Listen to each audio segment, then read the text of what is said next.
Ele entrou como quem possui o prédio inteiro. Passos calculados sobre o piso polido, o brilho do relógio batendo com a luz fria dos painéis de LED. Marcos cruzou a sala de reuniões como se cada cadeira fosse um degrau da sua autoridade. A gravata bem apertada, o tom de voz seco, a presença construída para intimidar. Do outro lado, ali onde a luz encontrava o verniz da mesa, Marlene segurava a bolsa com as duas mãos.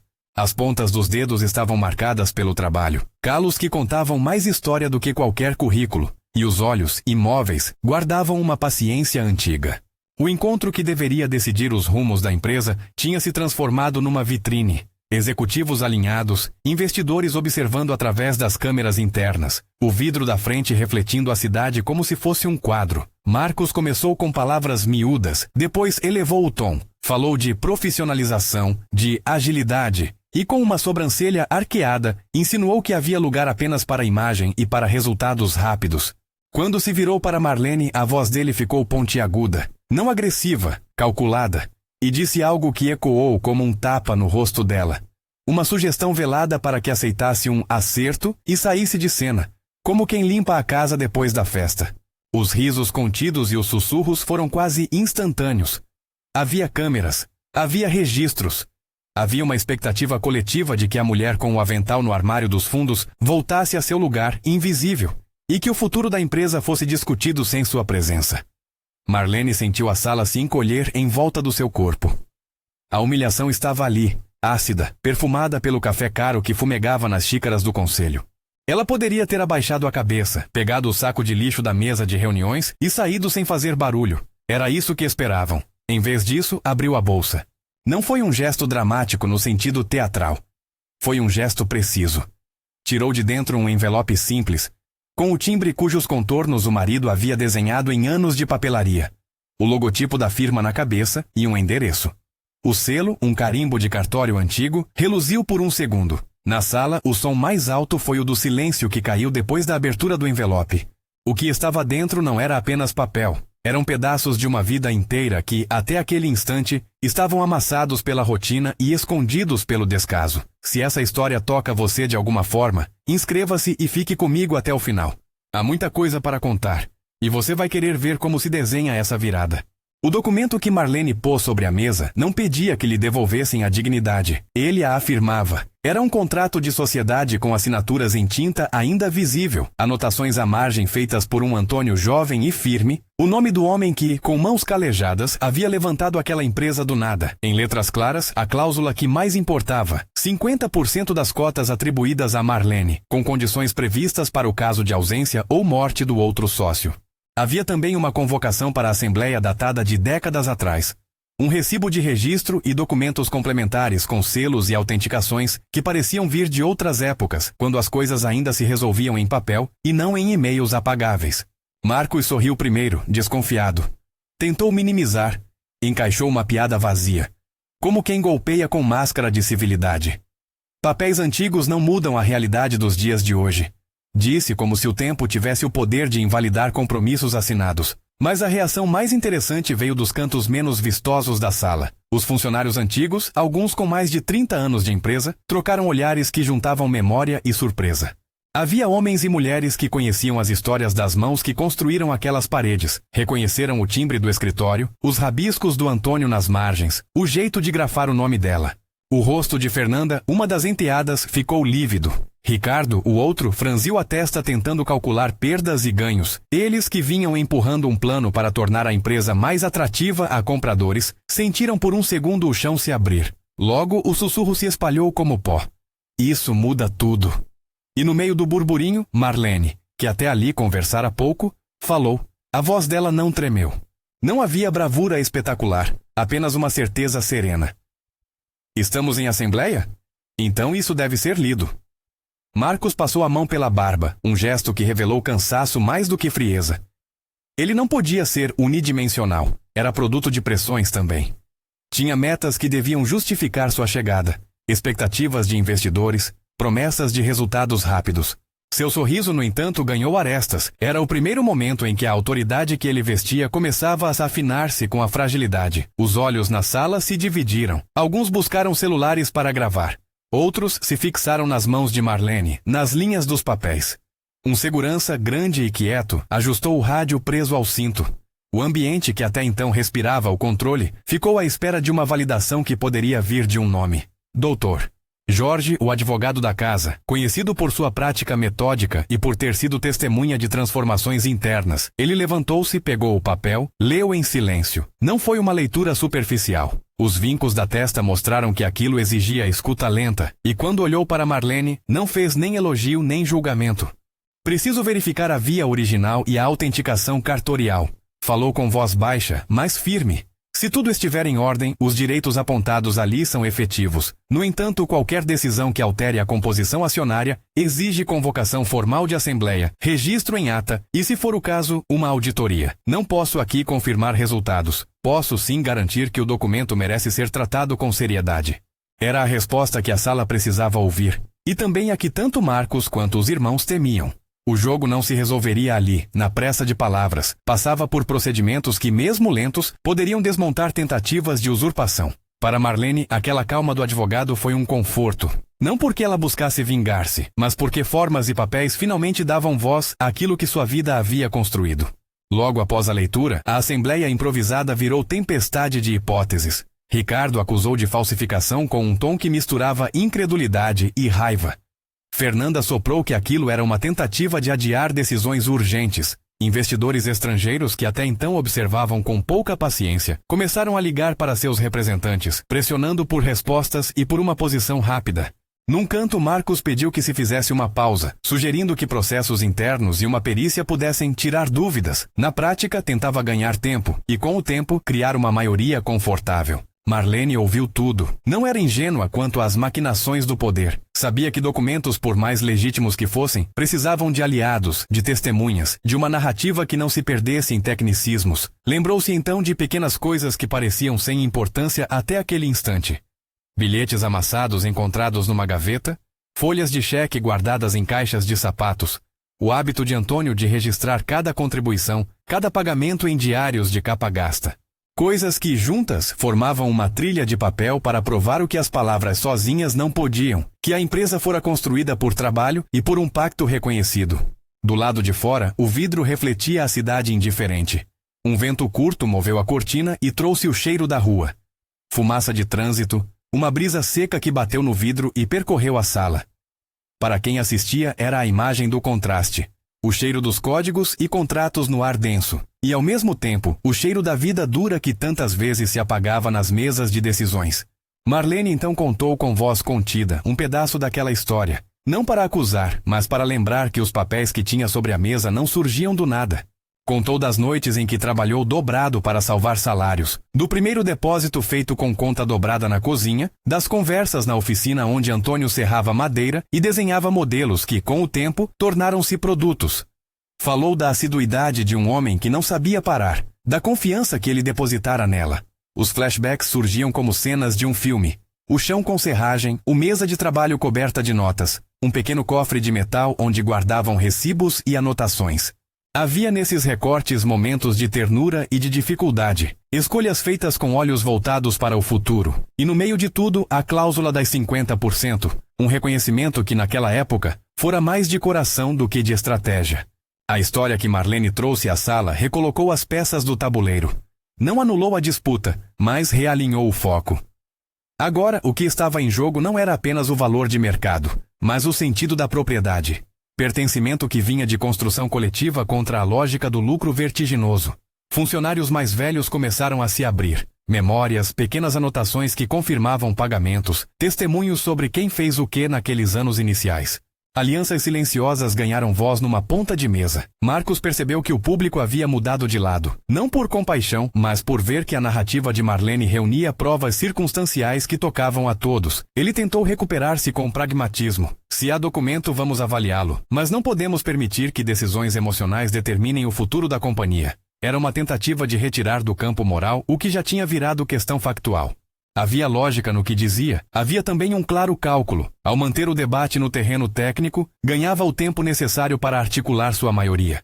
Enquanto isso, no fundo do edifício, em um galpão que resistia como um pulmão antigo, havia mesas com ferramentas, uma velha tábua de madeira que servira de bancada por anos. A tábua, sabiam poucos, guardava segredos. Uma gavetinha escondida onde Antônio costumava colocar pequenos papéis, recibos, notas que julgava inúteis para o mercado, mas preciosas para a memória. Marlene lembrava-se da tábua com a mesma clareza com que lembrava da textura das mãos do marido, a madeira polida pelo uso e, embaixo, um cheiro de cola seca. Podia ser que ali ainda estivessem fragmentos de prova que completassem o envelope. A lembrança acendeu uma luz na sua cabeça. O envelope era forte, mas talvez não fosse suficiente para desmontar todas as estratégias contrárias. Precisaria de mais. Ricardo, notando que a conversa migrava para o terreno dos testemunhos, fechou a cara. Chamou um assessor, sussurrou instruções e mandou alguém buscar contratos recentes, relatórios, qualquer coisa que mostrasse supostas vulnerabilidades da empresa. Era um movimento típico. Neutralizar a narrativa com números que pareciam implacáveis. Fernanda, por sua vez, tentou apressar uma votação para destituir cargos e estabelecer um comitê de gestão de crise. O plano era claro. Acelerar decisões antes que a poeira de memória que começava a subir, consolidasse a posição de Marlene. Em meio a isso, os empregados antigos se aproximaram dela, discretos. Seguranças que antes pareciam distantes, agora declamavam pequenos gestos de afeto. Quem lembrava de quando Marlene levara um cobertor para alguém em noite de greve? Quem lembrava dela consolando um aprendiz? Essas lembranças perto do contrato pareciam formar um corpo de evidências que não cabia nem a uma caneta, nem a uma assinatura. Era legitimidade social. Marcos não subestimou esse efeito. Sabia que, em empresas, moral e capital se entrelaçam de maneira que confunde até mesmo os mais racionais analistas. A tensão cresceu ao ponto de ferver quando um dos investidores, representado por um homem de fala cortante, interveio por telefone. Ele queria respostas imediatas, confiança para seguir com aportes. Ao mesmo tempo, havia boatos de que um grupo interessado em comprar a companhia se movimentava nos bastidores. Olhos externos que enxergavam ali não apenas ativos, mas controvérsia que poderia reduzir preço. A possibilidade de venda colocava tudo em risco e multiplicava a pressão sobre Marlene. Para os irmãos, vender vinha como solução final. Dinheiro, afastamento de problemas e liberdade. Para Marlene, vender era silenciar a história de um casal que havia deixado sangue nas vigas da empresa. Marlene, contudo, não se apressou. Em vez de buscar retaliação, pediu apenas uma coisa prática, que se procedesse com os trâmites adequados e com transparência. Não queria que a situação se resolvesse por força bruta institucional. Queria que a verdade tivesse espaço para ser reconhecida. Pediu que o documento permanecesse inscrito em ata e que se convocasse a assembleia descrita nas cláusulas. Não exigiu expulsões, não clamou por vingança, pediu justiça na linguagem dos procedimentos.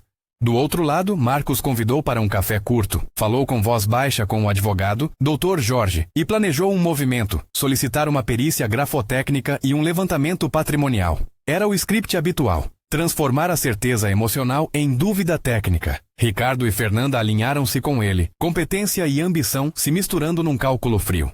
Ainda assim, havia sinais de hesitação. O apoio dos funcionários, a autenticidade do timbre, pequenos detalhes nos papéis que só olhos atentos notariam. Tudo isso tornava a operação de silenciamento menos simples.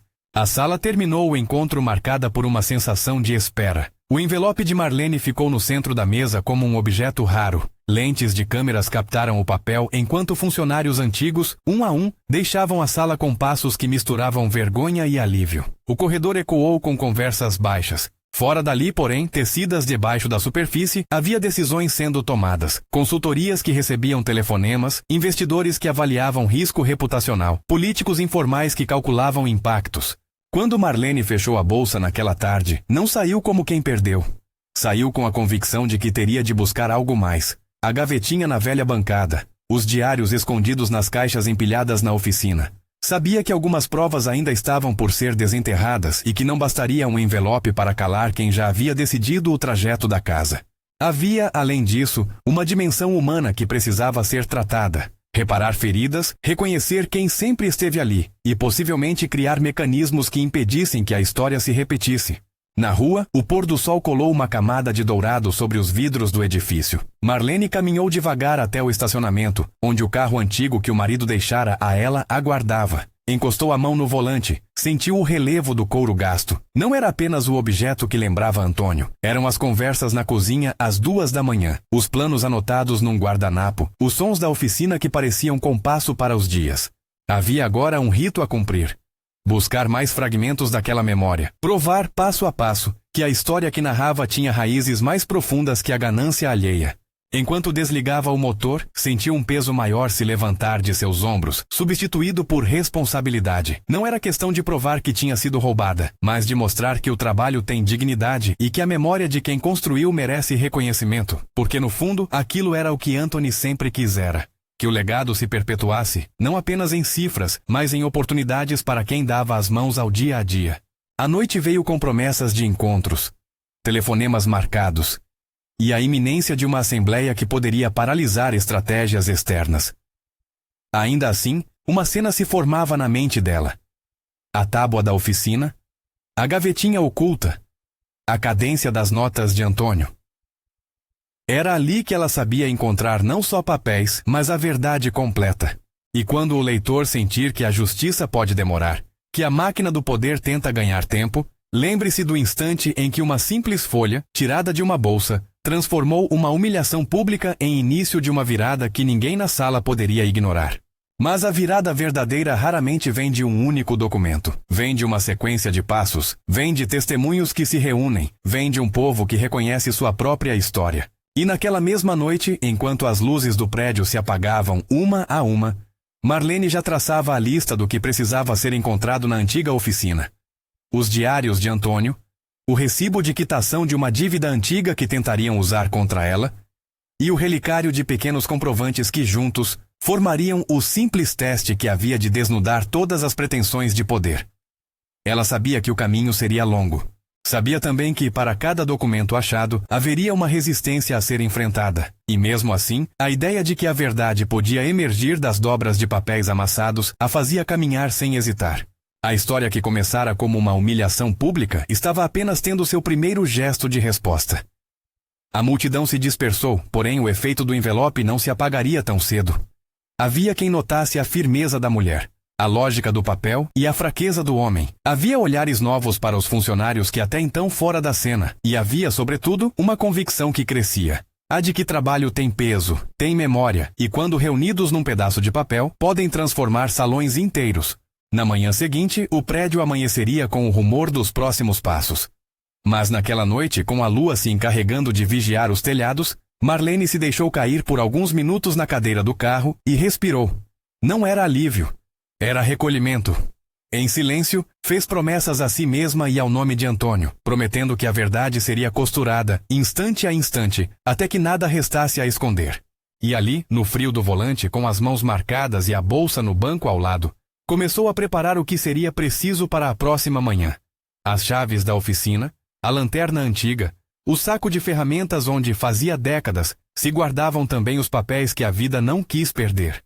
Marlene voltou cedo à oficina, com a chave antiga no bolso e a lanterna presa ao peito. A cidade ainda boiava entre o claro e o escuro. O prédio onde aconteceu a reunião já tinha janelas acesas, mas a oficina, no fundo do quintal de concreto, guardava um silêncio que ela conhecia ao dedo. Empurrou a porta rangente e foi direto à bancada que, por anos, servira de mapa do cotidiano do casal. Manchas de cola, pequenas marcações de medidas, a superfície polida pelo uso. Sua mão percorreu o velho vão, até encontrar a pequena gaveta escondida sob a tábua, aquela que Antônio sempre fechava com um empurrão secreto quando tinha medo de que algo se perdesse. Dentro, folhas amareladas se empilhavam como quem recusava o esquecimento. Recibos, notas de compra, anotações de pagamento, um caderno de capa surrada com entradas datadas e, enrolado num pano, um papel mais limpo, o recibo de quitação.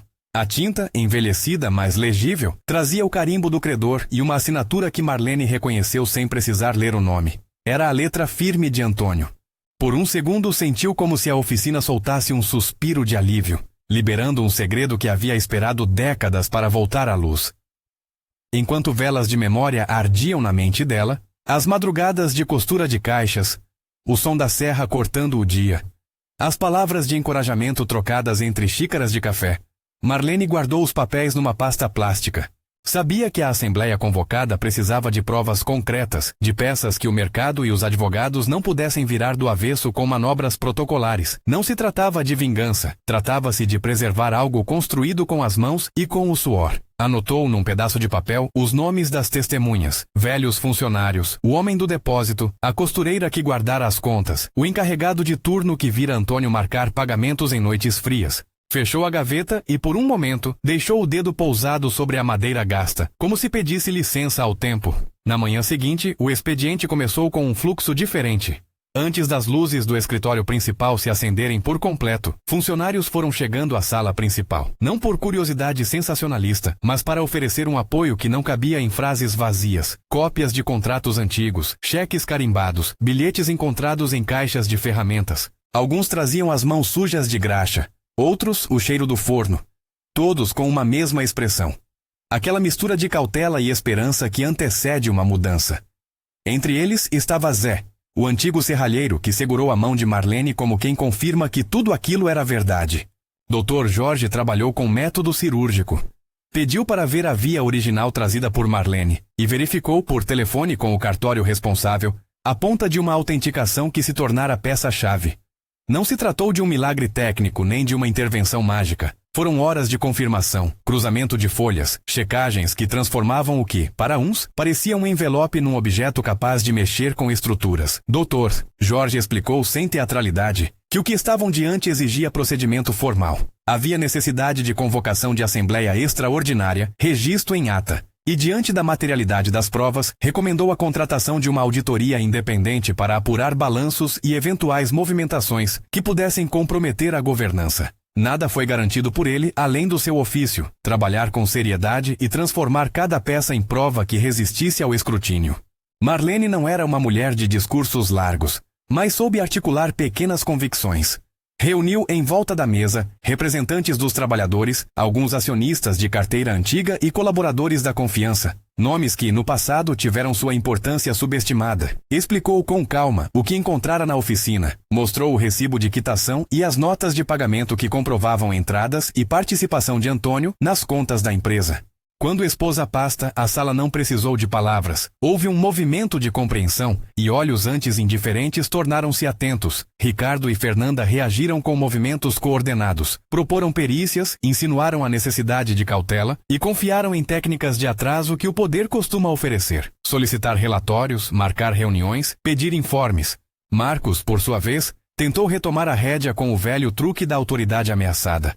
Uma fala firme, pedidos de suspensão de efeito, a promessa de abrir tudo à perícia. Mas a nova cena já não era apenas dele. Aquele jogo que pretendia jogar a verdade para o tempo, agora encontrava resistência. O tempo não jogaria sozinho. Havia testemunhas, havia documentos e havia um consenso crescente sobre a necessidade de transparência. Quando a Assembleia Extraordinária foi finalmente marcada, a sala onde se reuniam os sócios ficou repleta de uma tensão diferente. Não a tensão da expectativa pelo lucro, mas a tensão de quem busca reconstituir um passado com a candura de quem quer justiça. Marlene chegou acompanhada por pessoas que carregavam a história escrita nas mãos. O antigo motorista com as folhas de pagamento, a ex-secretária com bilhetes, a costureira com envelopes de depósito. Cada testemunho foi narrado com simplicidade. Isso estava no cofre do antigo escritório. Esse cheque foi passado por Antônio para pagar o fornecedor X. Lembro do gesto dele quando anotava cada centavo. O primeiro momento de impacto veio quando o Dr. Jorge apresentou oficialmente as evidências. Leu em voz baixa e a sala ouviu o som da legalidade sendo encaminhado. Timbres de cartório, datas, assinatura reconhecida. Não era um veredito, era o começo de um procedimento que, se levado ao seu curso lógico, obrigaria a instituição a se posicionar. Em seguida, abriu-se espaço para que a auditoria externa, já contratada por sugestão do próprio Conselho para evitar qualquer suspeita de viés, apresentasse as providências a serem tomadas. Era um conjunto de passos que, se observado, protegeria a empresa de decisões precipitadas e, ao mesmo tempo, permitiria que a verdade fosse medida em critérios técnicos. A votação que se seguiu não foi de raiva. Foi de proteção. Por unanimidade entre os acionistas presentes que tinham histórico com a empresa e com votos decisivos de membros que antes preferiam a inércia, decidiu-se pela suspensão cautelar de Marcos até a conclusão da auditoria. Foi aprovada também a abertura de sindicância para verificar eventuais condutas dos irmãos que pudessem ter prejudicado a governança. A palavra suspensão circulou como medida administrativa. Não punição definitiva, mas salvaguarda necessária para garantir que a investigação se processasse sem pressões indevidas. Ao ouvir o resultado, Marcos manteve a postura de homem que não queria perder o controle. Mas a imagem rígida do diretor tremia por dentro. percebia que sua autoridade construída sobre o brilho do relógio e a frieza da apresentação era, afinal, frágil quando posta frente a memórias e papéis. A repercussão extrapolou as paredes da mesa. Investidores que até então sondavam a empresa como oportunidade de ganho passaram a medir reputação. Alguns, buscando minimizar riscos, passaram a se desculpar com a pressa de quem tem prazos. Outros, mais predatórios, palpitaram que a controvérsia poderia baixar o preço de venda e abrir espaço para uma negociação vantajosa. Foi nesse momento que surgiu a tentativa mais clara de chantagem. Uma proposta que, na superfície, parecia um resgate para colocar ordem, mas que na prática trazia condições que poderiam silenciar a história e monetizar o conflito. Disseram que a empresa corria risco por dívidas ocultas, por obrigações que poderiam comprometer fluxos de caixa. A intenção era óbvia: transformar a fraqueza temporária em oportunidade de compra. Marlene, entretanto, não se deixou abater pelo som das cifras, pediu para que as alegações fossem formalizadas e apresentou na sequência o recibo de quitação encontrado na gaveta da oficina. Com a voz firme, mostrou o carimbo original, a data e a assinatura de quitação. Era um documento simples, mas com o poder de desfazer a leitura conveniente da chantagem. Onde havia tentativas de apontar dívidas, ela colocou o comprovante de que obrigações haviam sido satisfeitas. Não foi um golpe teatral. Foi um ato de clareza. Mostrou também anotações cruzadas nos diários de Antônio, que registravam pagamentos e negociações antigas. Para os investidores que buscavam lucro a qualquer custo, aquilo representou risco de reputação. Para alguns, foi suficiente para recuar. Para outros, um aviso de que aquela casa não cederia facilmente a pressões. O momento mais decisivo, no entanto, aconteceu quando funcionários antigos, homens e mulheres que conheceram a empresa desde os primeiros parafusos, disseram um a um o que sabiam. Contaram de noites em claro para entregar encomendas, de salários preservados em épocas difíceis, do dia em que Antônio empregou alguém sem garantia por pura convicção. Foram relatos que, longe de constituir prova documental, formaram a teia humana que justificava a legitimidade moral daquela história. A sala que antes assistia de longe transformou-se em plateia ativa, não só pela curiosidade, mas por reconhecer que, por trás das contas e percentuais, havia vidas.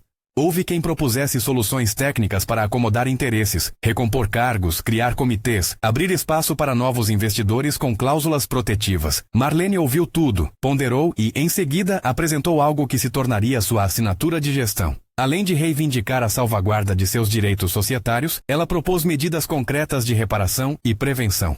Sugeriu a criação de uma fundação em nome de Antônio, destinada a se oferecer bolsas de estudo aos filhos dos funcionários e programas de formação para os jovens da comunidade. Propôs também uma política interna de valorização do trabalho, com canais formais de denúncia e corregedorias independentes. Não pediu exclusão, propôs transformação. A ideia encontrou eco. Muitos que ali estavam tinham saudade de uma empresa que, no passado, se mexia mais por solidariedade do que por relatórios trimestrais. Enquanto as discussões seguiam, Marcos fazia contas e tentava montar uma saída honrosa. Percebeu tarde que seu papel não era simplesmente o de gestor técnico, era também o de alguém que precisava conquistar legitimidade entre quem havia construído a empresa. A alternativa que lhe restou foi buscar uma negociação pessoal com os principais acionistas, porém a confiança que ele podia oferecer já estava corroída.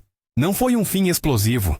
Foi uma saída contida, ao som de sandálias no corredor, do diretor que deixou a sala com a gravata menos alinhada e os ombros mais baixos.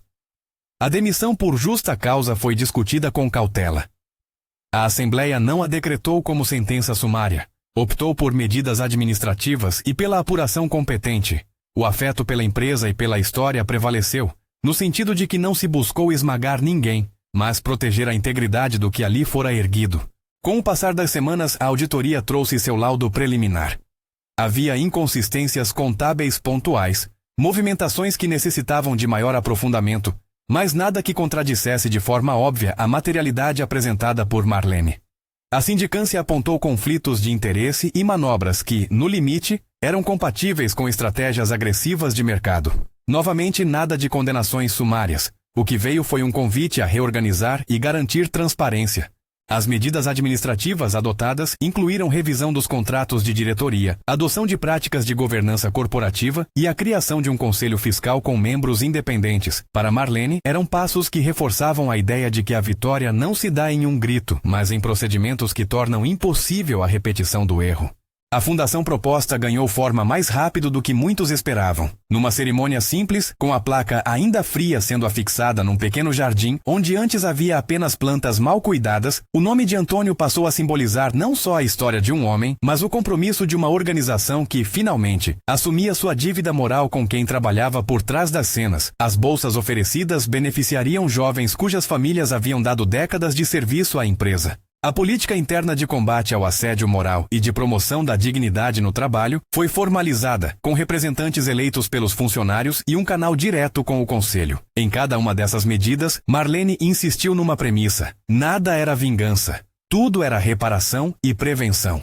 No dia em que a primeira turma de bolsistas foi anunciada, a empresa cheirava a café e pão recém-assado. Havia sorrisos tímidos, lágrimas contidas e um sentimento de que algo se reconstituía. Luciana, a jovem faxineira que começara a aparecer com mais assiduidade por causa de uma escala renovada, recebeu um convite inesperado. Não uma bolsa, mas um curso técnico oferecido pela fundação, e o oferecimento de um contrato estável com possibilidades de crescimento. Marlene viu nessa cena a confirmação de sua aposta. Dignidade se multiplica quando se transforma em oportunidade.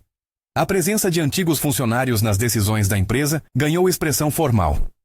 Um conselho consultivo composto por pessoas de várias épocas passou a se reunir trimestralmente, consultado sobre políticas de RH, ambiental e comunitária. A empresa, que antes parecia fechar-se sobre si, abriu-se para um diálogo mais amplo com a cidade.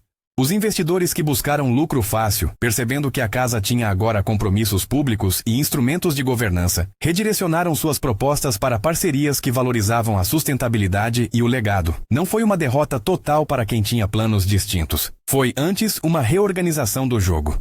Marlene, por sua vez, encontrou na nova posição algo além da honra formal. Uma responsabilidade que pesava e que a ela servia como bússola. Em reuniões, preferia ouvir mais do que falar. Sabia que sua legitimidade vinha tanto do papel assinado décadas atrás, quanto do reconhecimento das pessoas que dia após dia colocavam a vida em prática ali dentro. Recusou a ideia de transformar a gestão em revanche. Preferiu instituir práticas que consolidassem respeito mútuo.